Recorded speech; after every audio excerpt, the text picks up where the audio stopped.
Soon after my first glimpse into our real nature as pure consciousness, pure awareness, I started to see through this world of name and forms. And I started to see that infinite reality as that underlying substratum of everything around us. And the more and more I saw, and the form started to dissolve, I noticed from the perspective of this mind that as that pure being, we are alone. As that is the only fundamental reality of this entire universe. And there's nothing apart from it. And so essentially, in our real nature, we are just that one infinite being by itself, alone. And I can see how the divine essence might have felt the urge to project forth this world of objects. And obviously, this is just my philosophical perspective. But many folks in the traditional sense, in the traditional religions, they have speculated this possibility that that might be the reason behind the projection or existence of this world. Because as there's just one infinite being, it wanted to experience that multiple point of view experiences, and hence projected forth this world of multiplicity. Again, it's just a thought. To be honest, the infinite never needs a reason to do anything. It is infinite by nature, so it is not limited by any reasoning or anything we might come up with for whatever happens. It is just our finite mind trying to make sense of things. From the perspective of the infinite, there are essentially no reasons. And that is the thing, like from the perspective of this finite mind, it looks for those reasons in those experiences.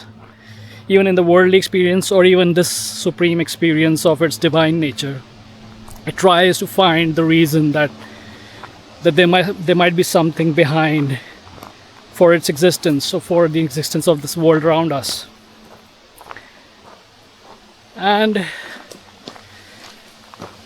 it is kind of beautiful in the sense because when we reside and experience our infinite being, there's no such feeling, or there's no such intuition of that there has to be something apart from us, that there must be something other than us. It is one whole complete. It is full. It doesn't lack anything at all that it requires something to fulfill. But when we stand apart as this mind, as this finite mind, and since this mind is a product of this world, it is part of this projection, it has to weigh everything in an objective sense.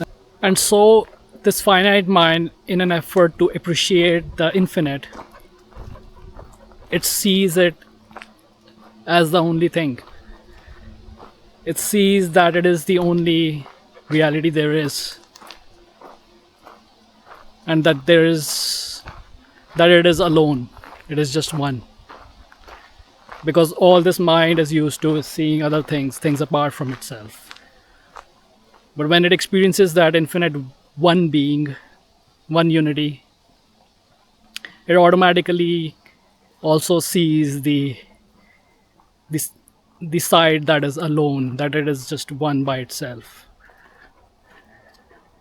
And sometimes that's why, like, folks who awaken to our real nature, sometimes they might feel that solitude and that sudden cut off and detachment from this world. And it can go down a dark road if it is not seen in the correct sense, in the correct light, that it is just the mind doing its thing that it does, trying to see the infinite subject that we all are as an objective reality, that it is alone. But when it is not seeing that infinite reality as an object, and it is just surrendering to it, recognizing itself as that reality itself, it also experiences that infinite unity. And I think that there's the beauty in it, that the infinite reality can experience itself as this finite object that can feel alone, but in real essence it is complete and whole and doesn't need anything apart from it. And there's no such thing, anything apart from it in the infinite. The infinite encompasses all possibilities of existence. But as the finite mind matures in its understanding of the reality of its infinite being,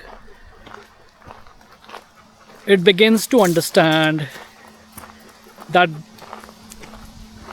aloneness experienced in this world, even in this world of multiplicity, is complete.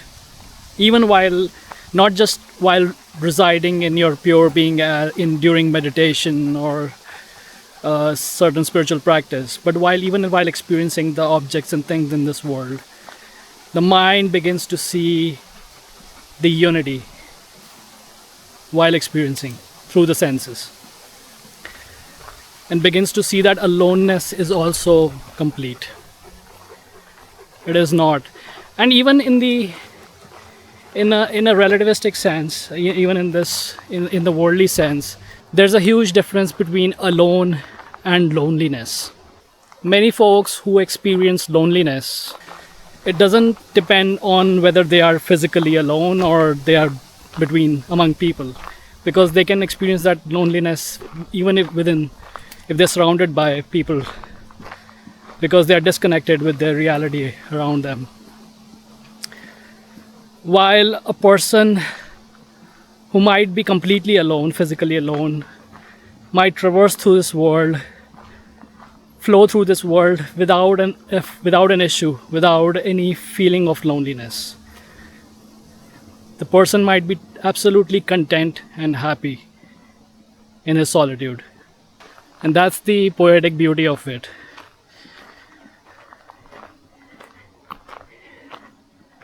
Even though we might be alone, we are still complete and whole. It was nice to see you folks. Hope you gained something from today's video. Please don't forget to like and subscribe if you're new to the channel. And I'll see you in the next one. Peace.